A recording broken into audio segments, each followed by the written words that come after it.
ধন্যবাদ আপনাকে। আপনার মাধ্যমে আপনি সমস্ত দর্শকদের কাছে সালাম এবং শুভেচ্ছা। জামাতের কর্মপরিকল্পনাতে আমি তার ইয়া না, কিন্তু যতটুকু বুঝি যতটুকু জানি সেটা হচ্ছে, দেখেন, কনস্টিটিউশনের আন্ডারে সংসদ ডাকার ক্ষমতা কার? ক্ষমতা হচ্ছে প্রধানমন্ত্রীর পরামর্শে রাষ্ট্রপতি ডাকবেন। আপনি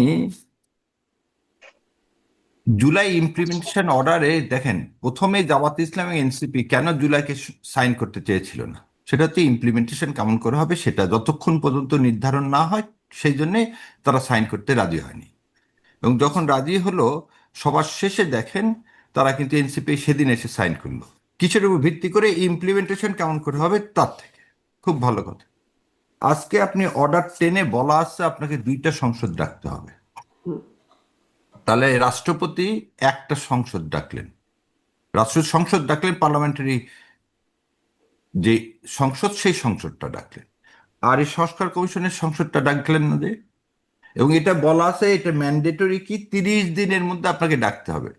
তাহলে ওই জন্য আমি গতকাল বলছিলাম যে আপনি 12 তারিখ হিসাব করে ডাকলেন, যে 12 তারিখে ভোট হয়েছে, 12 তারিখ মানে হচ্ছে 1 মাসের মাথায় ডাকলেন, যাতে বিরোধী দল মানে সুযোগটাই না পায়, কথাটাই না বলতে পারে। ভাগ্য ভালো এটা ফেব্রুয়ারি মাস, সেজন্য 28 ডেজ, ওইখানে 2 দিন আছে বলেই রবিবার দিনটা পাওয়া যাচ্ছে। এখন এই রবিবারের আগ পর্যন্ত বারবার সবাই মিলে এই চিঠি দেওয়া সব কিছুতে বলা হলো যে এবারে প্রথম 180 দিনে হবে হচ্ছে কি কি সংস্কার কমিশনের অধিবেশন। তাহলে আপনি যে জুলাইকে বললেন, এই রাষ্ট্রপতির ভাষণেও জুলাইকে নিয়ে একটা কথা বললেন না, কোনো কিছু করলেন না, আজকে জুলাই অধিবেশন ডাকতেছেন না, আর তাহলে কি প্রধানমন্ত্রী জুলাইকে ধারণ করতেছেন না? যদি ধারণ না করেন, তাহলে এই সংসদে দাঁড়িয়ে আমরা কি করব? আমরা কি ঠিক আগের মতো সবাই বলতেছি কি 72-এর সংবিধান একটা ফ্যাসিবাদের একটা কারখানা, ফ্যাসিবাদ তৈরির একটা কাঠামো এই সংবিধানে দেওয়া আছে, সেজন্য 72 সাল থেকে সব সময় কি হয়ে আসতেছে, যে সরকারে আসুক সেই ফ্যাসিবাদ হয়ে যাচ্ছে। তো যখন ফ্যাসিবাদ কেউ হচ্ছে, তাকে রুখতে গেলে সংবিধান সংস্কার করতে হবে। তাহলে সংবিধান সংস্কার করার জন্য তো এত কিছু হলো, আপনারা মেনেও নিলেন, সাইন পর্যন্ত করলেন। আজকে এসে জুলাইকে আপনারা কি করতে চাচ্ছেন না? আবার আরেকটা জিনিস বলি, একদিকে আপনি বলবেন জুলাই একদম মানে টোটো আমরা বাস্তবায়ন করব, তাহলে আপনি সংস্কার কমিশনের অধিবেশন না ডাকলে আপনি বাস্তবায়নটা না, করবেন তারা তো কিভাবে? মানে বলেছে যতটুকু এগ্রি করেছে ততটুকু তারা বাস্তবায়ন ততটুকু করবে। যদি করেন, আপনি বাকিটুকু যদি নেই, তো কিন্তু আপনাকে আলোচনা সালাউদ্দিন করতে আহমেদের হবে সেই রে ভাই। বক্তব্য তো এখনো ঘুরে বেড়াচ্ছে যে মানে অনলাইনে পাওয়া যাচ্ছে যে সংবিধান সংস্কার কমিশন নিয়ে কোনো আলোচনা হয় নাই, এটা তাদের চাপিয়ে দেওয়া হচ্ছে। আচ্ছা, যদি চাপিয়ে দেওয়া হয় তাহলে আপনি গণভোট করলেন কেন? আগে কেন রিট করলেন না? শুধুমাত্র সিটি ব্যাংকে অ্যাকাউন্ট থাকলেই করতে পারবেন গুগল পে, তাই অ্যাকাউন্ট খুলুন আজই। তাহলে আপনি প্রতারণা করতেছেন জাতির সাথে। আপনি তাহলে স্পষ্ট করে ঘোষণা দেন, আমরা জুলাই সনদের এই এই আদেশ মানি না। এবং এই আদেশের বলে যে ভোট হয়েছে গণভোট এবং যে পার্লামেন্টারি ইলেকশন, এই দুটার কোনোটাই মানি না, তাহলে আপনি অবৈধ।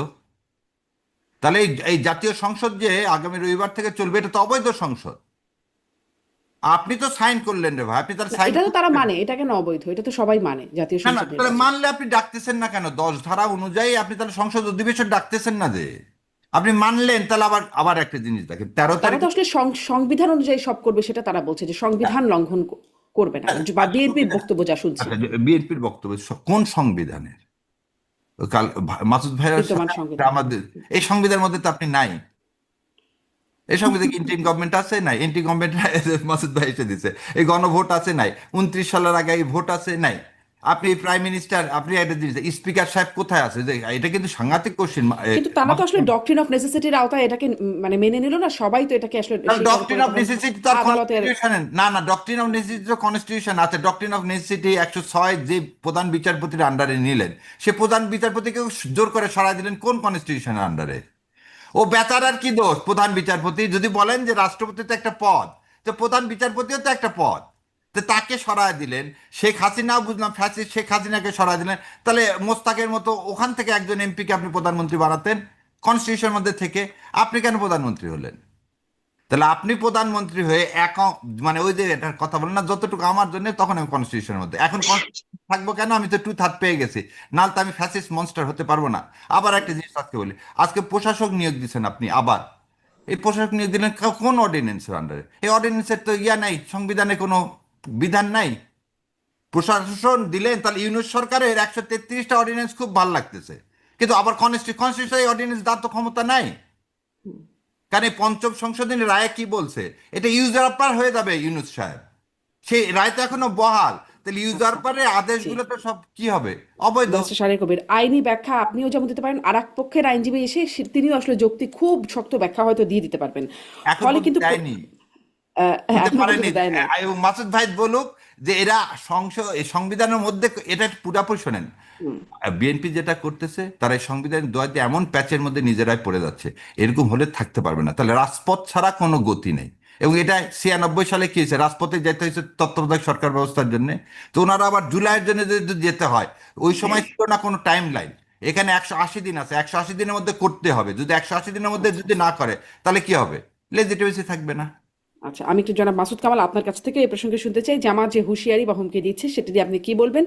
এবং এটা একটু আমি আসলে আজকেও চোখে পড়লো বলে এটা বললাম যে সালাউদ্দিন আহমেদের সেই বক্তব্য যে সংবিধান সংস্কার কমিশন নিয়ে কোনো আলোচনা হয় না, সেটি চাপিয়ে দেওয়া হচ্ছে, কিন্তু এখন তো সেটি আসলে নথিভুক্ত হয়েছে, সেটির বাস্তবায়ন করা হচ্ছে না, বা এবং তাকে যখন জিজ্ঞাসা করা হয়েছিল এই হুঁশিয়ারি সম্পর্কে যে জামাত রাজপথে নামার হুঁশিয়ারি দিচ্ছেন, তিনি বলছেন সেটি তাদেরকে জিজ্ঞাসা করুন, এটি স্বরাষ্ট্রমন্ত্রী বলছেন, মানে এই সম্পর্কে কোনো কনক্রিট অ্যান্সার দেন নাই, বলছেন তাদেরকে জিজ্ঞাসা করুন। আপনার কাছে আপনার মূল্যায়ন কি?